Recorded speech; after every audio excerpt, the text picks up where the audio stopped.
Hi guys, thanks for tuning in to another video on ForgottenWeapons.com. I'm Ian McCollum, and I'm here today at the National Firearms Centre, part of the British Royal Armouries in Leeds, and we are taking a look at a couple of quintessentially British rifles. These are an X8E1 and X8E2, and these are the very first batch of FALs, or SLRs, that the British government purchased for troop trials. So in 1953, December of 1953, the British government formally accepted, the cabinet accepted a recommendation that it should go ahead and adopt the FAL, the FAL, in .30 caliber, in the T65 cartridge as designed by the United States. T65 being the developmental title, this would become designated 7.62 by 51 millimeter NATO, the 7.62 NATO cartridge. So, having decided finally to go ahead and adopt this rifle and caliber once and for all, the British went ahead and placed an order for 5,000 of them from Belgium, from FN, the manufacturers, in February of 1954. They ordered 4,000 of these guys with iron sights and 1,000 of these guys with optical sights.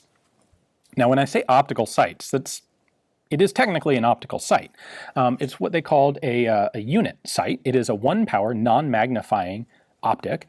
It's underneath this metal shield. It's this little tiny, maybe not more than 3/8 of an inch in diameter, not more than 7 or 8 millimeters in diameter scope, with a little pointer coming down from the top, and the pointer is zeroed at 200 meters, or 200 yards for the British, and then there are two additional graduation lines for 400 and 600 yards. So in my mind, this was a bit ahead of its time. In fact, this was the same optic that the British had been testing on the EM2 bullpup, and just the idea of having an optical sight on every standard rifle was a pretty advanced concept in 1954. So they're to be lauded for that. Now, ultimately, they decided not to adopt this. They went with the iron-sighted version instead.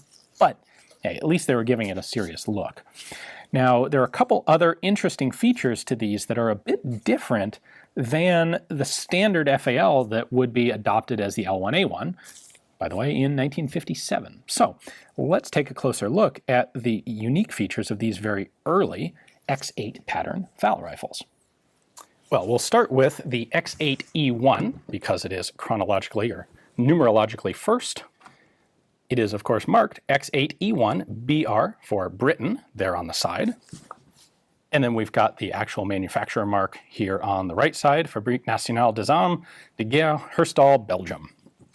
In general, this rifle pattern is going to be extremely similar. It's going to have pretty much all the main features. In fact, it has all the main features that the L1A1 would be adopted with. There's only a few little deviations from the standard pattern. One of them, of course, is fairly obvious up here at the top, and that is this top cover that is cut short with a stripper clip guide. The idea here is that the British military was concerned about the viability of detachable magazines in combat.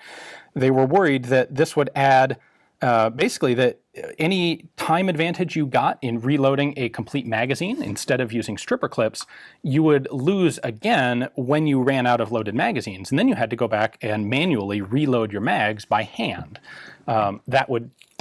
You'd lose all the time there that you had gained by being able to switch magazines. So they thought you'd be better off. In fact, they seriously looked at having just a fixed 20-round magazine for a while that was filled by stripper clips, on the idea that you would avoid that problem and you'd also save the weight of like 8 empty magazines. Ultimately, they did, of course, go with a detachable mag, but on the early rifles, they have a stripper clip guide up here. So this was intended for sort of a horseshoe-shaped clip, held 5 rounds, and it latched, it went in here in the back, and then it also hooked over these 2 pegs on the front, and the cartridge tips would sit in between those to line up nicely. Of course, once you lock the bolt open, you then have access to reload the magazine. They have done this the correct way in that the stripper clip guide is on the top cover and not connected to the bolt. So you're much less likely to have trouble with the bolt slamming closed when you pull the first stripper clip out. Although I can't say I've actually experimented with loading one of these with stripper clips myself. The carry handle here, which some countries decided to use and some countries decided not to, the carry handle would survive on the adopted L1A1 still in wood for a while. It was ultimately changed to plastic, but on the early L1A1, they added some serrations in here to give it a little bit more grip instead of just plain smooth metal like on this version. The charging handle definitely was one of the other places that saw a definite change between the X8 and the L1A1, and that's because with the order for the X8 rifles, the British told FN that they wanted a positive closure for the bolt. Basically, they wanted a forward assist on it. And so at the time, the existing 30 caliber FAL was basically the American pattern of rifle put together for an American trials order. And that's basically what the British got with this forward assist sort of plunged onto it. So you can actually use this to push the bolt forward. That's a bit hard to demonstrate without having an actual stoppage or sluggish bolt to work with. But ultimately, what the British found in their field trials testing with these guns is that the forward assist was less effective at clearing malfunctions than simply yanking the charging handle all the way back and releasing it. And so on the L1A1, they would get rid of that forward assist feature. And then we can look at a few other little things. The shape of the selector switch would vary.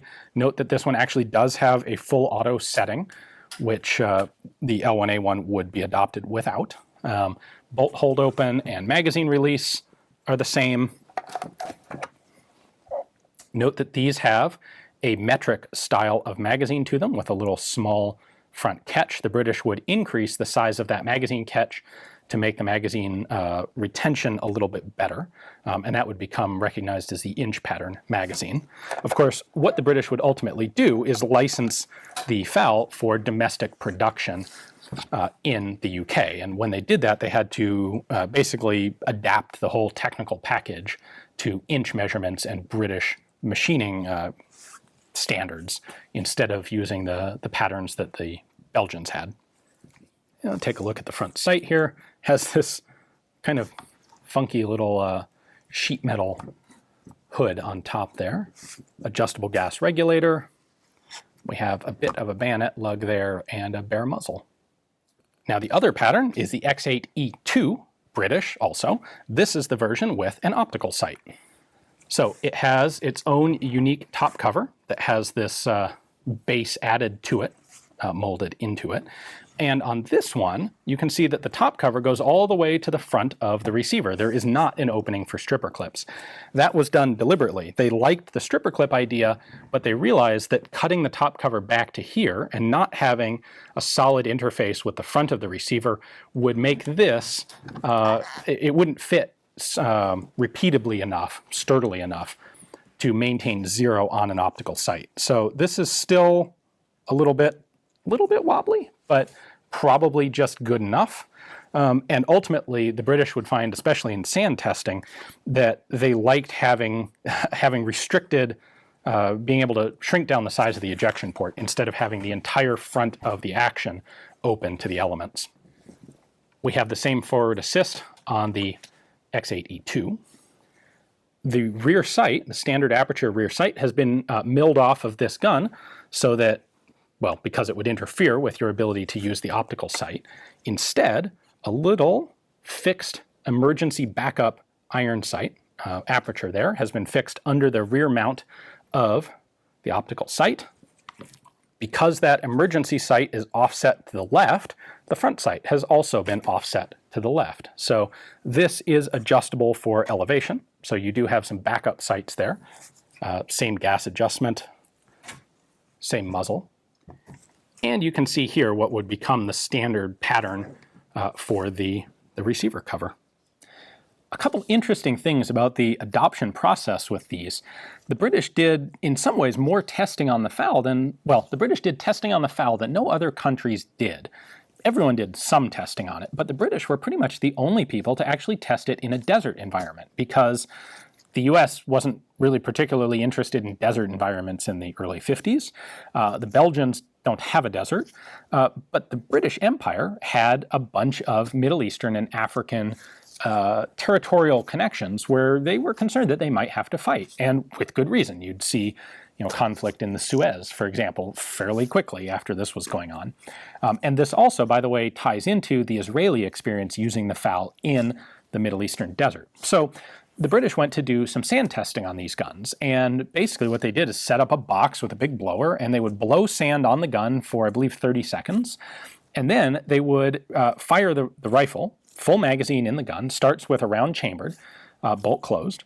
After it had run for about 30 seconds, they would then start firing, I believe it was one shot every 3 seconds, until either the magazine was empty or the gun stopped working. And they recorded, the report that I saw, they recorded 17 attempts at this, and of those, about 65% of them, well, about 1/3 of them succeeded and fired the whole magazine. The rest all failed, and almost all of the ones that failed after one shot fired, meaning that that 30 seconds of sand was enough to gum up the action such that the first round would fire because it was already chambered, but the rifle would not cycle even a single round after being that heavily exposed to sand. So the British remediated this by making a number of changes to the design, tweaks to make it a little bit more resistant to sand infiltration. And this was work that was all done by a guy named Kent Lemon, last name Kent-Lemon. I can't remember his first name offhand. At any rate, he had been one of the lead guys on the EM2 design team. And of course, when that rifle was abandoned in favor of the FAL, he continued to do his job and turned his attention to the FAL instead. So it was those sand tests and Kent Lemon's work that led to the sand cuts that you will see on the side of the bolt carrier, as well as kind of a scalloped cut on the underside of the bolt to give some clearance for dirt to fall out, and some relief cuts inside the lower receiver to work kind of in tandem with the sand cuts on the bolt carrier. So that development actually did substantially improve the rifle's performance in sand testing and would go on to be adopted by the UK as part of the L1A1. Just interesting to see where that sort of thing comes from. So ultimately, in March of 1957, the final version of this rifle would be adopted as the L1A1, and it would go on to serve in British military service for a couple decades before ultimately being replaced by the L85 rifle. And by the way, if you're interested in the L85, I have an extensive playlist of videos on the entire development process of the L85. So I'll have those linked at the end here. Definitely check them out if you're interested. And we also did a previous video on the very first FAL that the British got, the original Fusil Automatique Légère, the very first light automatic rifle. So that'll also be linked at the end here. Check that one out too. A thank you to all of my patrons whose direct financial support makes it possible for me to travel to places like the UK to bring you guys guns like this.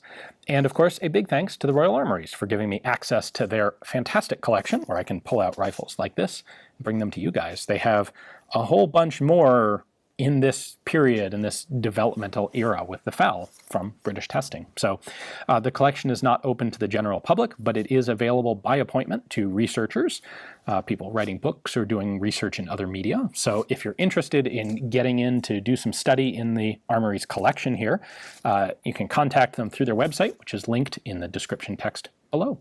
Thanks for watching.